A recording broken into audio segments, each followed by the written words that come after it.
제가 오늘 설교 제목으로 창조 경륜을 보냈는데, 보내놓고 생각해 보니까 최 목사님이 분명히 말씀을 이미 하셨을 것이라 그렇게 생각이 들었습니다.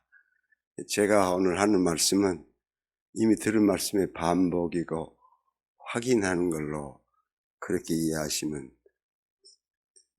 좋겠다 생각을 합니다. 그리고 가까운 시일에 두 번이나 청하면 얼마나 사이가 좋아서 저럴까 생각도 하실 터인데, 최 목사님이 합신 다니면서 총신와서도 강의를 열심히 들으셨습니다. 그때 관계가 시작되는 게 아니라 제가 귀국해가지고 사당동에 있는 한 교회에 출석을 시작을 했는데, 최 목사님이 그때 그 교회에 출석하시고 또 집사님으로 일을 하시더라고요. 관계가 그러니까 신학을 배울 때보다 훨씬 거슬러 올라갑니다. 그런 것 때문에 제가 또 청빙받아 온 걸로 생각합니다. 오늘 말씀의 제목이 창조 경륜인데 좀 처음 들은 용어일 수도 있습니다. 하나님이 무한한 지혜와 권능을 가지셨어요. 그 권능, 무한한 지혜와 권능을 가지셔서 광대무변한 우주를 창조하실 뿐만 아니라 또 이렇게 창조할 걸 미리미리 다 정해 놓으셨습니다. 작정을 다 해 놓으셨어요. 그러니까 이 광대무변한 우주가 얼마나 큰지를 아직 천문학을 하는 사람들, 물리학을 하는 사람들도 다 알지 못합니다. 별의 개수가 얼마인지도 알지도 못해요. 별자리가 몇 개인지도 다 잘 모릅니다. 그래서 통상 한 1000억 개의 별자리가 있고 한 별자리당 1000억 개의 별이 있다. 그 정도로 상식적으로 말을 합니다. 그것도 추정치에 불과합니다. 왜냐하면 이 우주가 어느 넓은지를 아는 사람이 아무도 없어요. 단지 현대 발달한 문명의 기기들로 이 전체 우주의 약 가상된 크기의 7%를 본다고 합니다. 그건 또 옛날 내용이어서 지금은 달라졌는지 모르겠습니다. 과학은 자주 바뀌거든요. 그래서 미국에서는 과학교사가 제일 힘들답니다. 2년마다 가서 새로 배우거든요.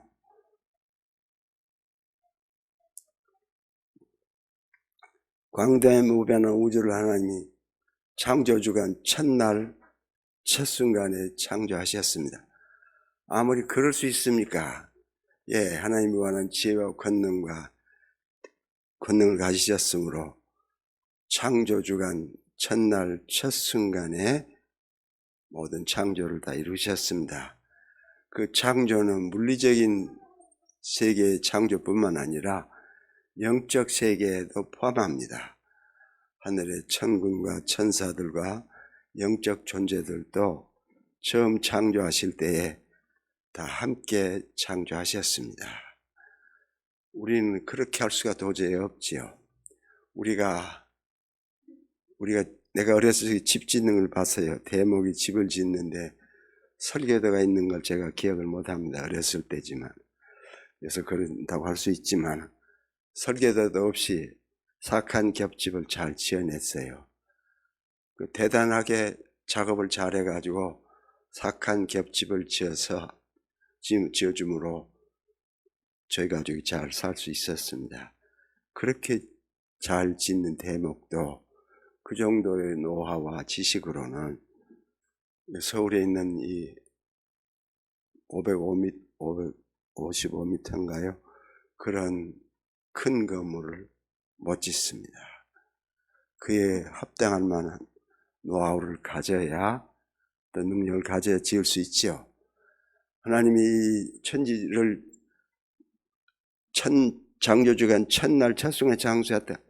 여러분 마음에 의심이 좀 들까요? 아니 6일 창조로 우리가 들어왔고 6일 창조인데 좀 다르게 말을 한다. 6일 창조는 지구의 정비에 소용된 기간입니다. 하나님이 이 광대무변한 우주와 영적 세계도 함께 창조하셨습니다. 근데 우리 세대에 하늘의 별의 개수를 말한 천문학자가 있습니다. 그 사람은 카나다 토론토 대학에서 천문학 박사를 받고 지금 미국 캘리포니아에서 창조론 활동을 하는 사람입니다. 그 사람이 책을 썼어요. 책을 여러 권 썼는데 그 중에 한 책에서 별의 개수를 2.5에 10의 22승으로 썼습니다. 몇 페이지 지나가서 별의 개수를 2.5에 10의 24승으로 표현을 했습니다. 나는 그 우리말로 읽을 능력이 없습니다. 영어로는 그렇게 뭐라고 어떻게 읽으라고 써놨는데 다 기억도 못해요. 근데 거기에 22승하고 24승은 그냥 0, 2개 차이지만은 그런 정도의 숫자에서 22승하고 24승은 하늘과 땅을 가누는 그런 큰 차이를 냅니다. 동일한 저자가 같은 책에서, 다른 책이 아니에요. 같은 책에서 이렇게 달리 이야기하는 거는 또 추정치에 불과합니다. 저 정도의 넓이에 별이 몇 개쯤 있으면 가상된 우주의 크기가 얼마이니까 별이 몇 개쯤 될까라고 추정하는 것 뿐입니다. 센 게 아니에요. 별 하나 나 하나 이렇게 셀 수 있는 사람이 지구상에 아무도 없습니다. 하나님이 그렇게 광대무변한 우주를 창조하셨습니다. 또 우주의 나이가 얼마 되는지 몰라요. 지구의 나이는 비교적 일치해서 45억 년이라고 하지만은 우주의 나이는 180억 년까지 올라갔다가 137억 년으로 내려왔습니다. 왜 내려왔는지는 제가 잘 모르겠습니다. 하나님이 이렇게 광대무변한 우주의 많은 별들과 하늘의 영체들을 창조하신 후에 하나님 그 창조로 만족하지 않으셨습니다. 하나님의 그 지혜와 권능과 그 창조를 이루신 호의를 인해서 하나님을 찬양하고 경배하는 백성을 가지시기를 바라셨습니다. 이 경륜이 이 하나님의 뜻이 창조 때 나타났기 때문에 창조 경륜이라고 합니다. 하나님이 사람을 창조하셔서 자기 백성으로 만드시고 그 백성 가운데 거주하시며 찬양과 경배를 받기를 바라셨습니다. 창조의 목표는 하나님을 찬양하고 경배하는 자기 백성을 갖는 데 있습니다. 종교개혁자들은 하나님이 이 거대한 우주를 창조하시고 거기에 하나님의 지혜와 권능을 나타내셨기 때문에 하나님이 창조에 나타난 하나님의 권능과 지혜를 하나님의 영광으로 이해했습니다. 그래서 천체들에 나타난 하나님의 영광을 아주 기리고 높이는데 아주 힘을 다했습니다. 그래 칼빈에게 유명한 말이 있어요. 이 우주는 하나님의 영광을 현시하는 극장이라. 옛날엔 필름이 없을 때니까 극장뿐이죠. 그러니까 새로운 막을 진행을 하면 뒤에 장면을 달리하고 진행하도록 그렇게 했습니다. 그래서 창조에 나타난 하나님의 영광만 주로 종교개혁자들이 강조하고 거기에 초점을 뒀어요. 그래 화란에 있는 최근 어떤 신학자는 하나님이 이렇게 많은 별들을 왜 창조하셨냐, 하나님 가지고 노시려고 하셨다, 그렇게 한 신학자도 있습니다. 그런 것이 아니고 하나님이 이렇게 물리적인 세계를 창조하시고 영체를 창조하시는 것으로 만족하지 않으시고 하나님이 그의 지혜와 권능과 큰 호의를 인하여 하나님을 찬양하고 경배하는 백성을 가지시기를 바라셨습니다. 그래서 하나님이 특별한 조물을 만드시기를 하셨어요. 그 특별한 조물을 만드신 표로 성경에 하나님의 형상이라고 표현했습니다. 사람을 하나님의 형상으로, 사람을 하나님의 모형으로, 하나님의 축소물로 그렇게 만드시기로 하셨어요. 여기 하나님의 형상에 대해서 성경에서 하나님의 형상에 뭘 지시한다 분명히 말하지 않았기 때문에 고대 교회부터 지금까지 하나님의 형상에 대한 논의가 오래 계속됐고 또 교파별로 정의가 다릅니다. 고대 교회인 로마 교회, 로마 가톨릭 교회, 지금 로마 가톨릭 말고요. 지금 로마 가톨릭은 기독교라는 이름은 가지고 교황 그대로 있고 조직도 옛날처럼 교황부터서 신부에까지 이르는 조직, 그까지가 참 교회입니다. 평신도들은 반쯤 교회라고 할까 아직 완전한 교회가 못 돼요. 로마 교회에서 교회라고 할 때는 교황부터서 신부로까지 이루어진 교회 조직을 교회로 말합니다. 로마 교회, 히랍 정교회, 시리아 정교회 등등 또 애굽의 콥틱 교회 등 다 고대 교회는 하나님의 형상이 사람 속에 있는 도덕적인 합리적인 도덕적인 성품을 하나님의 형상으로 말했습니다. 지금도 그렇게 다 있고 있어요. 그 주장이 너무 세기 때문에 종교개혁 때 많은 신학자들이 특히 칼빈이 하나님의 형상에 대해서 새로운 개념을 제시했어도 로마교회 그 후손 중에 칼빈의 후예 중에 로마교회 주장인 합리적 도덕적 성품을 하나님의 형상으로 이해했습니다. 저는 그 이해가 그렇게 합당한 이해가 아니라고 봅니다. 하나님은 신성 자체로 계시는 것이 아니라 인격으로 존재하십니다. 존재할 때도 그 하나님이 인격으로 위격으로 계세요. 그리고 사역하실 때도 신성 자체가 일하는 게 아니라 언제든 인격으로 일하셨어요.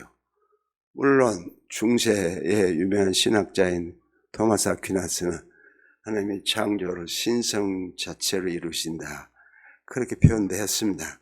합당한 이해가 아니죠. 하나님은 언제든지 위격으로 일하세요. 천지를 창조하실 때도 인격으로 창조하셨어요. 그러니까 하나님의 형상은 피조 수준에서 하나님이 일하신 방식과 존재 방식을 따라 우리를 인격체로 만드신 것이 하나님의 형상대로 우리를 지으신 것입니다.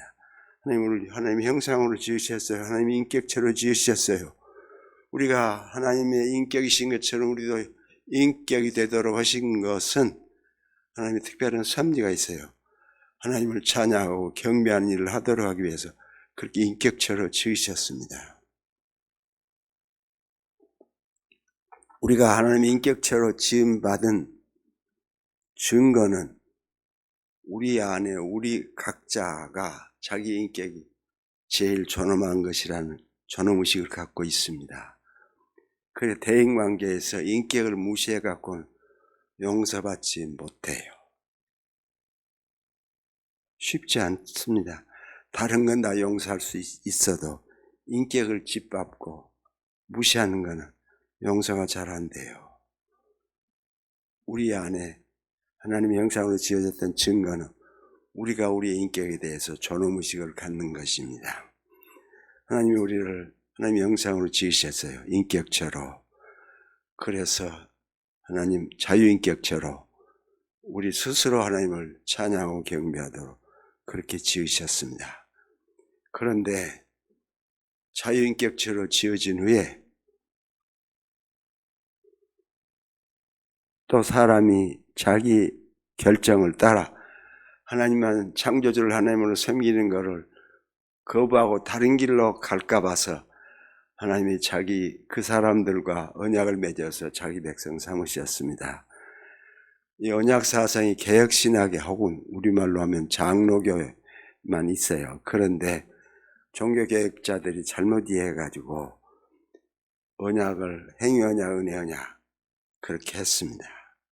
칼빈이 언약을 많이 말하고 강조해도 언약이 무엇인지에 대해서 한 번도 해명을 하지 않았어요. 정의를 하지 않았어요. 그러니까 칼빈의 후계자들이 17세기에 책을 쓸 때에 언약을 행위언약, 은혜언약으로 표현을 했습니다. 언약은 하나님 백성 삼는 약정입니다. 그 행위언약, 은혜언약이 아니고 하나님 우리와 언약을 맺으셔서 하나님의 백성으로 삼는 일을 하셨습니다. 언약을 맺으실 때는 하나님 완전히 계명을 주세요. 그 계명으로 언약을 맺어요. 그게 선악과 계명입니다. 최 목사님 말하는 거 보니까 선악과 계명으로 언약을 맺은 거를 설명을 잘 하셨어요. 잘 하실 걸로 믿습니다. 하나님이 우리는 언약 체결의 계명으로 선악과 계명을 선악 계명을 주셨다가 아니라 하나님이 우리를 시험하기 위해서 선악과 계명을 주셨다고 생각해가지고 괜히 하나님이 선악과를 만들어가지고 우리로 그걸 유혹받아 따먹게 하고 우리를 다시 구원하신다고 좀 속된 말로 하면 하나님이 쇼를 하신다 이렇게 좀 나쁘게 생각을 하면요. 그렇게 생각하도록 이렇게 선악과 계명을 이해를 했습니다. 선악과 계명은 선악 계명이에요. 선악 계명을 한 나무에다 매셨기 때문에 선악과 계명이 됐지만 선악 계명입니다. 선악은 무슨 뜻이냐? 창조주를 하나님으로 섬기는 게 선이에요. 그래야 생명에 이르러요. 또 영생까지 이르러요. 그리고 하나님의 섬김을 거부하면 그것이 악이어서 죽음에 이르러요. 하나님이 우리를 창조주만을 생기들하게 지으셨고 또 언약을 맺을 때도 다른 신 섬기면 안 되고 다른 피조물을 섬기면 안 되고 하나님만 섬기도록 하려고 선악과 계명으로 언약을 맺으셨습니다. 선악은 그걸 먹으면은 그 선이 생긴다 그런 의미가 아니고 선은 창조주만을 하나님으로 섬기는 것이 선입니다. 우리를 지으시고 언약을 맺으신 건 창조주만을 찬양하고 경배하도록 하기 위해서 그렇게 하셨습니다. 선악과 계명이 범하면 죽음에 이르기 때문에 엄하고 과격한 계명 같아도 하나님의 생명을 거부하는 건 하나님에 대해서 반역하는 거죠. 피조물이 창조주를 향해서 반역하는 것은 보통 무서운 죄가 아니죠. 왕이 있는 세계에서 왕을 반역해서 반역을 이루면 잡히면은 또 모의를 했다고 하면 임금이 친국을 해요. 임금이 직접 신문을 합니다. 그러면 그런 모의를 하면 사실 여부를 밝히기 위해서 친국을 하는 게 아닙니다. 말만 나와도 못 살아요. 현재 저 왕이 있지만 저 좀 나쁜 왕이기 때문에 내가 가르치우고 내가 왕이 되겠다. 모의만 했다고 해도 살아남지 못합니다. 그 모의한 사람만 죽이는 것이 아니라 3족을 멸했습니다. 중국은 9족을 멸해요. 그러니까 반역자의 모의한 자의 피가 조금이라도 연관되어 있으면 다 죽였습니다. 그렇게 무서운 것이 반역죄입니다.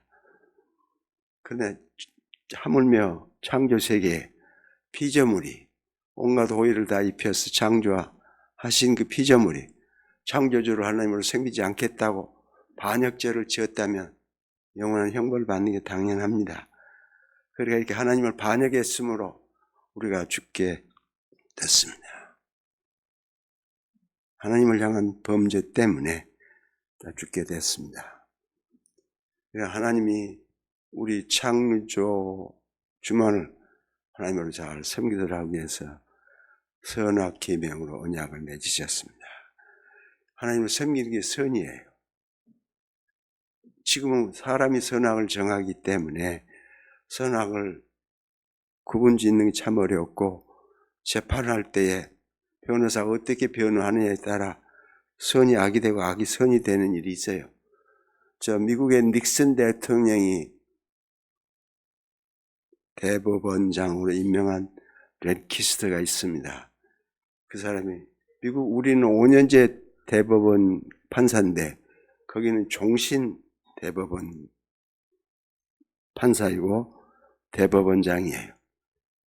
오래도록 대법원장을 하고 그가 끝날 때 죽기 직전에 사람이 선악을 판단하기 참으로 어렵다. 재판 과정에서 변호사 어떻게 변호하냐에 따라서 선이 악으로 바뀌고 악이 선으로 바뀌는 거지요. 그래서 판단이 이루어져요. 하나님은 섬김만을 선으로, 하나님의 섬김을 거부하는 걸 악으로 정하셨습니다. 우리가 죽게 된 것은 하나님의 섬김을 거부했기 때문입니다. 그냥 선악과를 먹었다가 아니라 하나님의 섬김을 거부한 거예요. 그것이 선악계명입니다. 그러나 하나님을 사람들이 그러기 위해서 하나님이 선악계명 언약을 체결하셨습니다. 창조 목적도 하나님만 섬기고 언약 체결의 목적도 하나님만 섬기는 것입니다. 이렇게 해서 하나님의 사람을 창조하셔서 하나님의 그 크신 덕과 지혜와 권능을 인하여 하나님을 끊임없이 찬양하고 경배하도록 하기 위해서 선악계명을 언약을 체결하셨습니다. 그런데 아담이 이 선악계명 언약을 체결 후에 아담은 하나님을 잘 섬기는 하나님의 형상이었습니다. 아담은 아침에 일어나서 하나님을 찬양했어요. 경배했습니다. 낮에도 하나님을 찬양하고 경배했습니다. 저녁에도 하나님을 찬양하고 경배했습니다. 자기 전에도 하나님을 찬양하고 경배했어요. 그렇게 자주 경배하면 실증나고 안 좋지 않겠어요? 그렇게 생각할 수도 있어요. 그런데 아담과 하와는 하나님의 백성으로서, 하나님의 언약 백성으로 하나님을 섬기는 일에 전심을 다했습니다. 그리고 아담은 하나님의 창조 세계를 탐구했습니다. 사물 하나를 탐구하면 그 안에 사물의 성질과 법칙이 있어요. 그렇다고 해서 그 안에 들어있는 하나님의 지혜와 권능을 다 풀어낸다, 그런 말은 아닙니다. 하나님이 무한하신 지혜와 권능을 가졌으므로 작은 먼지 하나에도 하나님의 지혜와 권능이 가득합니다. 다 끌어낼 수가 없는 거죠. 아담은 하나님의 창조 세계의 사물들을 탐구함으로 그 사물들의 성질과 법칙을 알아냈을 때 이게 하나님의 지혜와 권능의 결정인 줄 알고 하나님을 찬양하고 경배했습니다. 그러니까 아담은 하나님을 예배하는 종교 생활에서만 하나님을 찬양하고 경배한 것이 아니라 일상생활을 탐구하는데도 하나님을 찬양하고 경배하는 것이 그의 전부였습니다. 그에게는 종교생활과 일상생활이 분리되지 않았어요. 언제든지 하나님을 섬기고 하나님을 찬양하고 경배하는 삶을 살았습니다. 그 책임이 범죄했건 안 했건 다 모든 인류에게 지어져 있는, 특히 구원받은 우리에게는 이 책임이 지워지지 않는 우리 책임인 사람입니다. 그리고 결혼했건 안 했건 모든 가정을 이루거나 혼자 있거나 우리의 본분이 하나님을 찬양하고 경배하는 것입니다. 그게 다른 목적은 없어요. 지금은 기독교도 다 배도의 길로 들어서 가지고 한국이나 이렇게 교인이 많지요. 보수로 믿는, 성경대로 믿는 교회가 불합하는 한 3억 3천, 한 3억 5천 정도 되는데 인구가 주일날 1.5% 교회 가요. 그러면 나머지는 무신론자로 있냐? 그렇지 않아요. 모슬렘들은, 유럽에 있는 모슬렘들이 전체 인구의 10%가 회당으로 모스크로 갑니다. 유럽은 아직도 기독교 세계를 인정받지만 더 이상 기독교 세계가 아닙니다. 완전 이교 세계가 됐어요. 그런 사람들에게도 하나님의 섬김의 책임이 면제되는 게 아닙니다. 하나님을 찬양하고 경배하는 책임이 면제되는 게 아니에요. 이 사람들이 하나님 믿는 것을 거부하고 후에 하나님 섬기지 않는 책임을 면하기 위해서 이 사람들이 고안해낸 게 있습니다. 하나님은 존재하지 않는다. 그냥 하나님이라는 존재가 아니라 성경의 하나님, 창조주 하나님이 존재하지 않는다고 결정을 했습니다. 지금 신학도 마찬가지예요. 자유주의 신학은 그냥 삼일체 하나님, 창조주만 믿지 않는다가 아니라 하나님이 없다라고 했어요. 그래도 마음이 편안하게 잘 살 수 있는지 모르겠습니다. 하나님 언약을 체결하셔서 하나님의 백성 삼으셨습니다. 그때 계명이 선악 계명이에요. 하나님만 섬기는 계명입니다. 다른 건 섬기지 못하도록 하셨어요. 그렇게 해서 아담과 하와가 하나님을 잘 섬기고 찬양하고 경배했습니다. 그런데 이렇게 흙으로 지어진 존재가 하나님을 잘 섬기고 하나님의 형상으로 지어져서 영광을 시기하는 존재가 있었습니다. 그 시기자가 구약에는 뱀으로 유혹을 한 걸로 되어 있는데 계시록에 와서 그 유혹자가 사탄인 것을 분명히 밝혔어요. 유혹자가 시험에서 자기처럼 하나님을 섬기지 못하고 하나님을 반역하도록 일을 했습니다. 그렇게 하나님의 형상으로 지음받았고 온갖 호의를 입었습니다. 제가 좀 나이가 들어서인지 모르지만 조금 반성을 하면 우리 한반도가 참 살기 좋은 땅이다. 참 좋은 땅을 우리에게 주셨다. 감사해요. 그리고 또 동물들이 먹는 거 보고 우리에게는 참 풍성한 곡식과 과일을 넘치게 주셨다. 하나님의 호의가 참 너무너무 크다. 그 생각을 합니다. 하나님이 우리를 이렇게 아름답게 영광스럽게 창조하셨어요. 그걸 하나님의 백성으로 삼으셨습니다. 그런데 하나님을 반역한 사탄이 우리도 하나님을 섬기지 않고 반역하도록 하기 위해서 그냥 선악과 시비를 했지만은 실은 그거는 이렇게 하나님 너희들로 하여금 하나님을 섬기는 종처럼 하나님을 섬기게 하는 것이라. 그러지 말고 하나님을 섬기되 하나님을 너희들도 자유인격체다.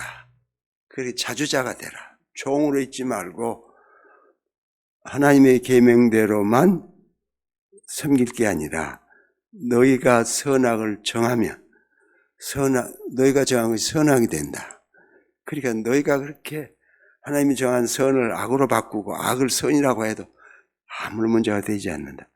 충동질을 했습니다. 유혹을 했어요. 그런데 에고에다 호소를 하니까 아마 첫 조상들이 넘어간 것으로 저는 봅니다. 그래서 하나님 섬김을 거부하기로 하는데 사탄의 말이 맞는지 한쪽은 피조물이고 한쪽은 창조주의 말인데 둘을 같은 무게로 보고 이렇게 천평저울에 올리고 어느 쪽이 진짜인지 어느 게 참인지를 역사 내에서 시간 내에서 자기 이성으로 판단해 보기로 했습니다.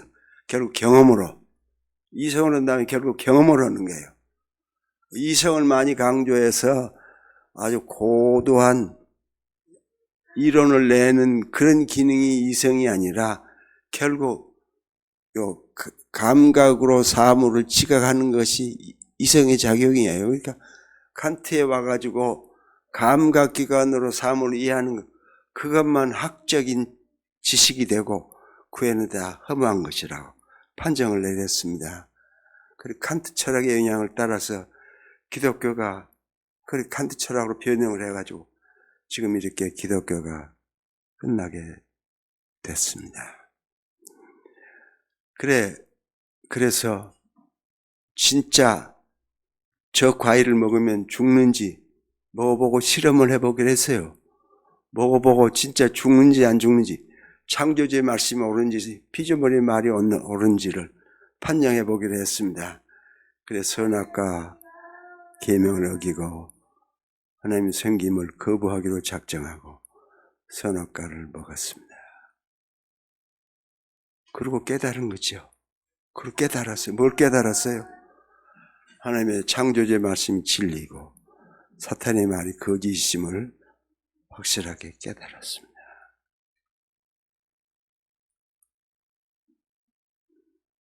그리고 사탄이 이제 우리 인류의 왕이 됐어요.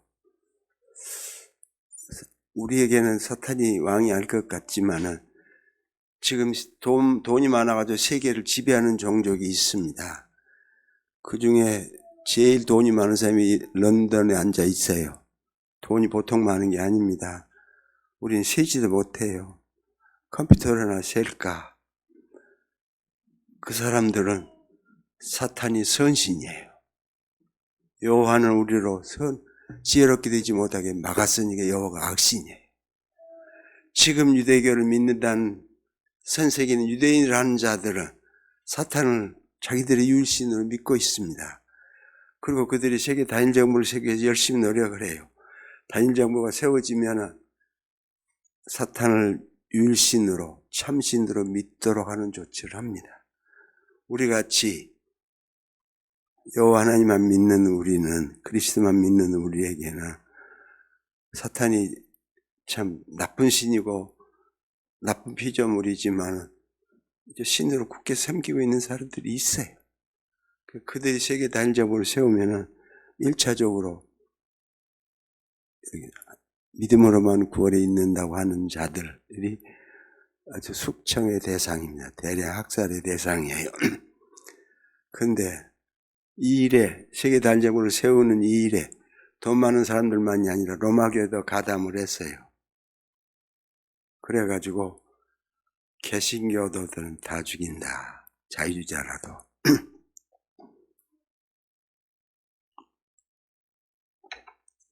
착각을 하고 있는 거죠.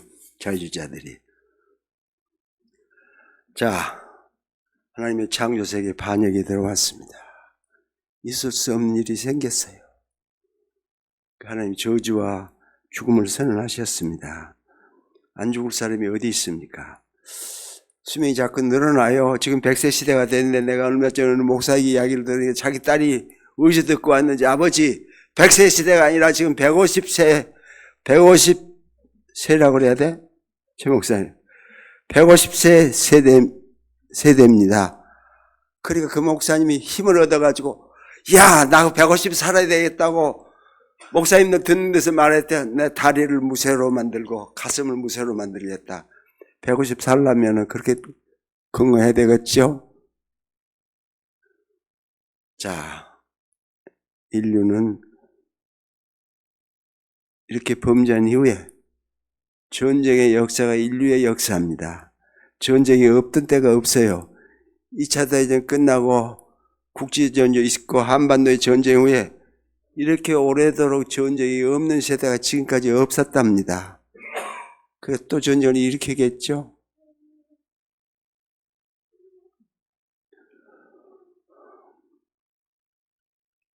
그래, 전쟁으로 죽어가고 저주를 받아서 질병으로 죽어가고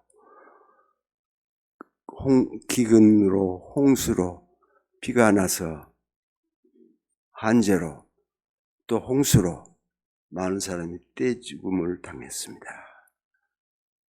앞으로는 인위적으로 사람을 많이 죽이려고 하는 일을 계획하고 있어요. 어떻게 죽이려는지는 모르지만 자꾸 실험을 하고 있죠. 이번에 코로나 때 사람을 제일 많이 죽었어요. 미국에서만도 1,300만이 죽었답니다. 미국의 간 목사가 저한테 전화를 해가지고 한 말이 미국이 AI와 무기에서는 최첨단 인류국가지만 어떻게 보면 미국이 원시국가입니다. 그렇게 말하더라고요. 1,300만이 죽었답니다. 미국에서. 그 코로나 고치는 약을 생산한 제약회사들이 미국에 있지 않았습니까? 그런데도 1,300만이 죽었답니다. 제일 많이 죽은 거죠. 그래서 호흡만 해도 다 죽게 하는 법을 생각한다. 그렇게 제가 들었습니다. 이렇게 해서 인류가 전쟁과 기근과 그리고 홍수로 이렇게 떼지어 죽게 됐습니다. 하나님이 반역죄를 지었으니 영원한 형벌을 받아 마땅하지만 그렇게 죽어가는 인류를 하나님 불쌍히 여기셨어요. 그 반역한 백성을 돌이켜서 다시 자기 백성 삼기를 하셨습니다. 반역자는 또 반역을 일으키죠. 우리만 해도 그런 비슷한 말이 있어요. 한 번 집 나간 며느리 또 나간다. 그런데 하나님이 이렇게 범죄한 백성을 쓸어버리고 새로 지으셨으면 얼마나 좋겠습니까? 근데 그렇게 하지 않으시고 우리 반역한 백성을, 범죄한 백성을 돌이켜서 자기 백성 삼기로 하셨습니다. 도로. 그 반역한 백성이니까 또 반역을 할 수도 있는데도, 그런데 하나님이 그들을 자기 백성 삼으시려면 그들의 죄를 용서하셔야 돼요. 용서하시려면 하나님의 공의의 법에 의해요. 죄값을 갚아야 돼요. 아담 흉수 중에는 죄값을 갚을 사람이 아무도 없습니다. 그래서 우리를 창조하신 창조주께서 고대 교부들이 한결같이 일치하는 면이 있습니다. 그리스도가 직접적 창조주이시고 실제 창조주시라. 우리를 창조하신 이가 그리스도예요. 하나님의 아들이 우리를 창조하셨습니다. 우리를 창조하셨기 때문에 우리를 더욱 불쌍히 여기서 죄값을 갚는데, 죄 없는 사람이 죄값을 대신 갚아야 되네. 그렇게 갚을 사람이 없기 때문에 그 하나님이 우리의 죄값을 대신 갚으심으로 우리를 구원하기로 하셨습니다. 하나님의 사랑이 얼마나 큽니까? 그래, 하나님이 사람 되시기를 하셨습니다. 하나님이 사람 되시려면 하나님이 사람 되실 통로가 필요하죠. 그를 위해 한 백성을 조성하기로 하셨습니다. 그를 위해 아브라함을 부르셨어요. 아브라함의 후손이 한 백성이 되게 하셨습니다. 때가 찼습니다. 하나님이 이스라엘을 애굽에서 구출하신 후에 율법을 주셨는데 율법을 더 이상 지킬 수 없는 것을 백성들이 깨닫게 됐습니다. 그때가 찬 거예요. 하나님이 사람 되오시기 위하여 아브라함의 후손 중에, 다윗의 후손 중에 한 여인을 택해서 그를 통해서 사람이 되어 오셨습니다.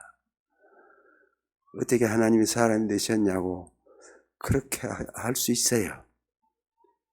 이 자유주의 신학의 시조가 18세기 독일의 그 유명한, 그 사람 이름은 좀 잘 말을 안 해서 좀 모를 수도 있어요. 슐라이마하나, 프리드리히 슐라이마하라는 개혁파 출신 신학자입니다. 그 사람이 삼일째 부인하고 예수 그리스도가 하나님의 성심을 전적으로 부정해요. 전적으로 부정합니다. 그렇게 말하는 하나님의 아들이라 하는 말도 그의 인성과 결합한 거기 연합에 사용되는 것이, 그 안에 신성이 있었다, 하나님이 있었다, 그렇게 이해하면 안 된다. 계속 시작부터 끝까지 그걸 강조해요. 예수 그리스도는 하나님의 성신이 아니라는 걸 그렇게 강조를 해요. 그래서 자유주의 신학은 다 예수 그리스도 인간 예수뿐입니다. 성경에는 그가 하나님의 성신이기 때문에 우리 성경대로 그 진리를 믿어요. 하나님이 사람이 되어 오셨습니다. 그때 사람 되어 오신 하나님을 향하여서 한 증거가 있습니다. 보라, 세상 죄를 지고 간 하나님 어린 양이라. 세례 요한이에요. 그 증거로 세례 요한이 인류 역사상 최대 신학자가 됐습니다. 구약을 전체로 요약해서, 한마디로 요약해서 그리스도의 적용함으로 세상 죄를 담당해 오신, 사람으로 오신 하나님의 아들로 증거함으로 구약을 성취되도록 했어요. 그래 최대의 선지자는 세례 요한입니다. 그리고 때가 찼어요. 제사장들이 하나님의 어린 양을 잡아 죽이기로 작정을 했습니다. 하나님이 사람이 되셔서 피 흘려서 죄값을 갚으셔야 하기 때문에 제사장들이 하나님의 어린 양을 잡기로 했어요. 하나님의 어린 양을 잡았습니다. 제사장들이 잡았어요. 우리는 그걸 잘 구분을 못하지만 성경을 잘 읽어보면 백성들의 개별적인 제사에는 레위인들이 제물을 잡아서 제단 위에 올렸습니다. 그럼 제사장이 제사예요. 근데 온 백성의 죄를 속하기 위하여 대제사장이 지성소에 가서 제사하는 제물을, 그 어린 양은 제사장들이 잡았습니다. 그러니까 어린 양으로 하여금, 제사장으로 하여금 어린 양을 잡게 한 이유가 있습니다. 그들이 하나님의 어린 양을 잡는 자로 정해졌기 때문입니다. 때가 되면 하나님의 어린 양을 잡아서 십자가에 매어 달았습니다. 그러므로 그들의 존재 목적을 다 이루었어요. 민족적, 국가적인 존재 목적을 다 이루어 있습니다. 그리스도의 강생과 십자가의 구속 사역으로 이스라엘은 존재 목적을 다 했기 때문에 하나님이 이스라엘을 멸하셨습니다. 디도 장군의 손으로 예루살렘 성에 불을 넣어 회파하고, 그리고 예루살렘에 거주하는 그때 거주민이 115만이었는데 113만을 죽였습니다. 그리고 로마로 가면서 2만을 포로로 잡아갔습니다. 디도 장군이죠. 그 디도 장군이 로마로 돌아가서 아버지 뒤를 이어서 베스파시아누스 황제를 이어서 황제가 됐습니다.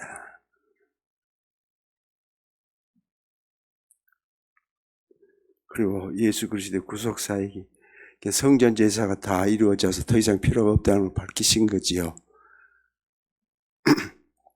그리고 성전 제사가 없어지게 했을 뿐만 아니라 이 예수 그리스도의 구속 사역으로만 세상을 구원하시는 걸 알게 하기 위해 성령을 전도자로 보내셨습니다.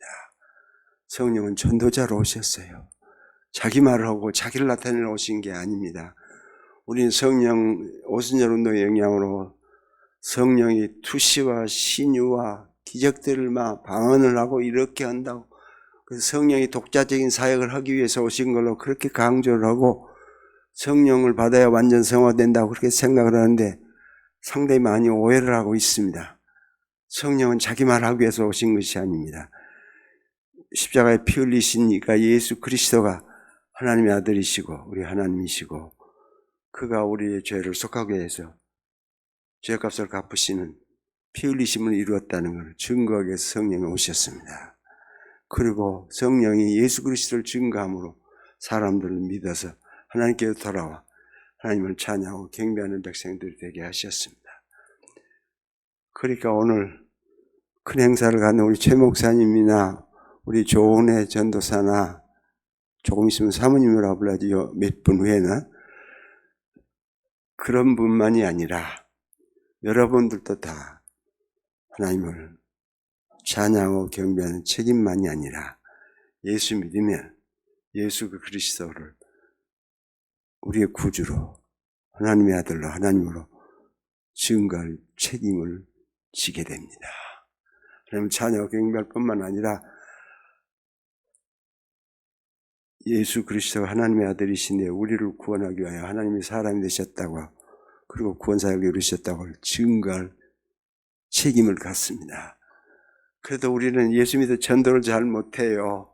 그러나 주 예수님 내가 주를 믿습니다. 예배 시작할 때 주 예수님 내가 주를 믿습니다. 믿음 고백으로 시작을 했는데 그 믿음 고백을 계속하면 그리스도께서 내 안에 계셔서 내게 뜨겁게 역사함으로 내 안에 계신 그리스도를 증거할 수 있습니다.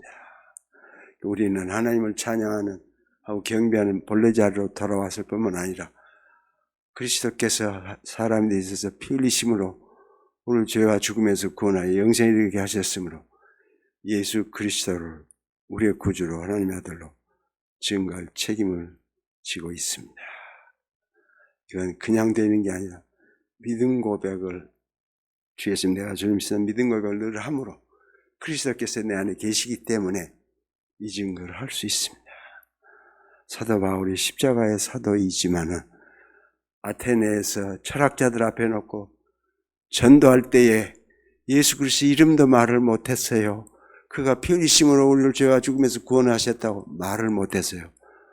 그때 철학이 너무 셌어요. 플라톤의 철학이었는데 온 사람들이 다 문명세계는 플라톤의 체력으로 살고 있어요. 그러니까 이 우상숭배하는 여러분을 심판하게 한 사람 죽은 자 가운데서 부활시키셨다 밖에 말을 못했어요. 십자가도 말을 못했어요. 그렇게 함으로 죄와 죽음에서 구원하셨다고 말을 못했어요. 혀를 깨물고 고린도로 가가지고 나는 예수 그리스도와 그의 십자가에 못 박히심에는 알지 않기로 작정을 했습니다.